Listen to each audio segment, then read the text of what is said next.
they're really extending all of the films out to your home, to your laptop, worldwide. They're going to reach approximately 40 million different people with video on demand and with different kinds of platforms and channels. And they say that this is integral to the independent filmmaker and to foreign filmmakers that want to reach new audiences. So what do you think in terms of the community, the neighborhood? You know, we've talked a lot about this virtual stuff, at bringing the movies out to people who aren't here. What about the people who are here? We're always but staying true to our mission. First and foremost, it's to our community. It was, when you go back to 2002, it was really about bringing joy and giving our neighborhood a new memory. And now every spring we can look forward to the Tribeca Film Festival. But our mission has always been very clear, and that is to always bring the most diverse filmmakers to the most diverse audiences here in New York. So we not only do that now here in New York, but we're doing that with Tribeca Virtual and with our on-demand platform, offering filmmakers a wider audience to reach. I think a festival platform is something that offers an enormous amount of visibility. I mean, we've been told year after year that by a lot of filmmakers that the point of greatest visibility they had was at the festival. The question is how to take advantage of that, and then how to use that as an opportunity to reach out even further. I think that you go to a festival now, not with just the idea that you'll reach critics or that you'll try to reach buyers or that you'll have an opportunity to talk to audiences directly. You now go to the festival with a sense of how does that become my platform for my next stage, for reaching out. And you've begun to realize that it's not sufficient just to go to the festival and keep your fingers crossed. You need to figure out ways to amplify that visibility, to create a buzz in the old-fashioned, but really to amplify that buzz. And the way you do that is now with, I think, crossing over to other platforms, having a digital platform simultaneous with a festival release. That's what got the cable companies so excited about working with us, because they could say, live from Tribeca, here are films that are in the Tribeca Film Festival, and they're available to you at the same time. So you're live from Tribeca, you're going to the Tribeca Film Festival virtually or through various different cable operators at the same moment that audiences are able to experience those films in New York. That's an exciting opportunity. That's what we're really excited about. That kind of day and date, that kind of sense that you're in the same moment, I think helps kind of amplify the sense of how momentous this can be, and you look for growth. Here with Nancy Schafer, who has really been in charge of, along with, of course, your team, picking which movies are going to be at Tribeca this year. Talk to me about some of your favorites and some of the reasons or some of the things, I guess, that you think about when you select films for the festival.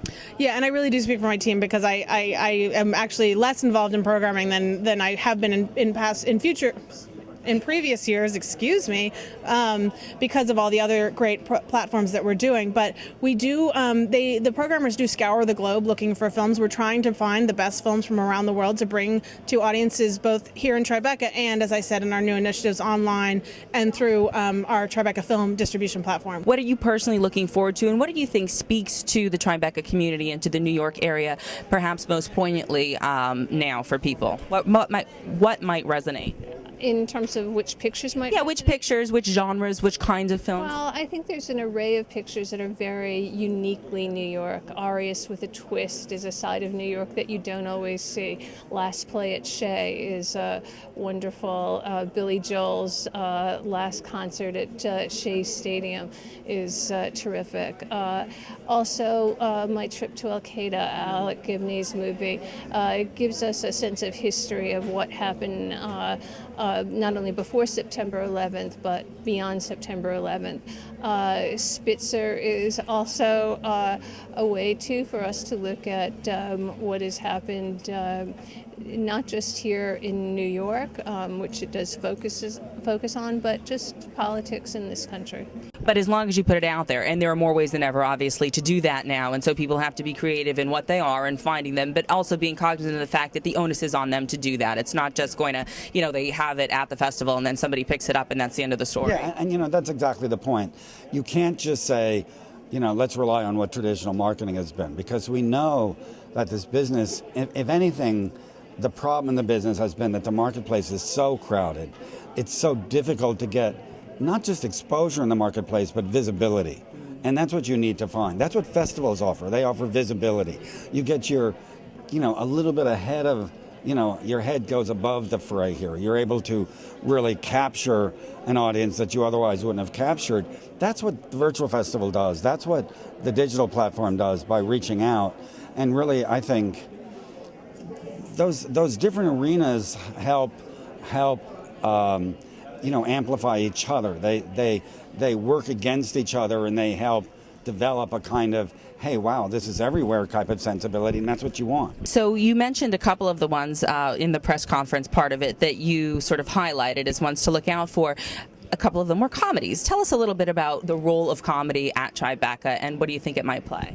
Well, we always search for comedies because they're impossible to find in independent film, so it's a rarity, but the fact that we have so many this year is great. We have The Infidel, which is truly laugh out loud funny. I actually even laugh when I see the clip still. And The Trotsky with Jay Baruchel, and Zonad, which is from the guys who made Once, John Carney, who made Once. But if you are a Once lover, that does not mean you're going to be a Zonad lover, because they're very different. Zonad is like an uproarious comedy, and it's in our Cinemania section, so it's not quite the same thing. But we look high and low for comedies. The fact that we've found these such great, strong ones for the festival this year, I don't know what it portends for independent film, but I'm glad independent filmmakers are making some good comedies. Yeah, did you hear that, independent filmmakers? More comedies, make people laugh. I think one of the things that we do here at the festival is to provoke conversation, no matter what that conversation might be. And so the conversations after a film with the filmmaker are always interesting.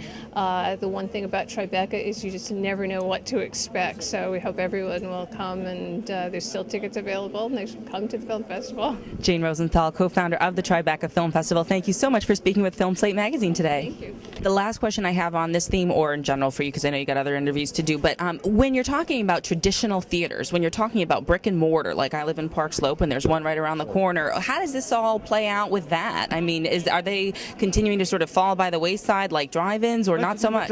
No, not at all. I mean, if anything, you look at what traditional theaters are doing, and they've had some of the best years they ever had. I mean, 3D has amplified grosses to a point, brought grosses to a point that's really at a record.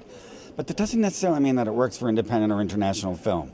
And the marketplace is extremely crowded, and it's extremely difficult to hold theaters, to get into theaters and do what independent films used to do, which is get into a theater and then build from word of mouth. So we're looking to kind of say, okay, let's see how this different kind of merging of windows, having a theatrical window at the same time you have a VOD and a DVD and a digital platform and, oh, by the way, a festival outreach. Let's see how those can all work off against each other. So what I hear you saying is that they're really uniquely suited for the independent and for the foreign films, perhaps, so that, I mean, these new delivery channels and these new platforms, because they're giving them an opportunity that perhaps wasn't always there. Let me say something that sounds a little cynical, which is, when the independent arena started developing a lot of different outreach, including working on the internet and doing a lot of things, it was ahead of the studios. It was ahead of what mainstream film was. I think we're going to be ahead of it again. I think we're going to develop the models and the ways of thinking about this in a different way than what people who maybe are not as risk-oriented as independents need to be. Right. So they don't have a choice. In that sense, it's a good thing because it helps get you out in that marketplace. Geoffrey Gilmore, Chief Creative Officer of the Tribeca Film Festival, thanks so much for talking to Film Slate today.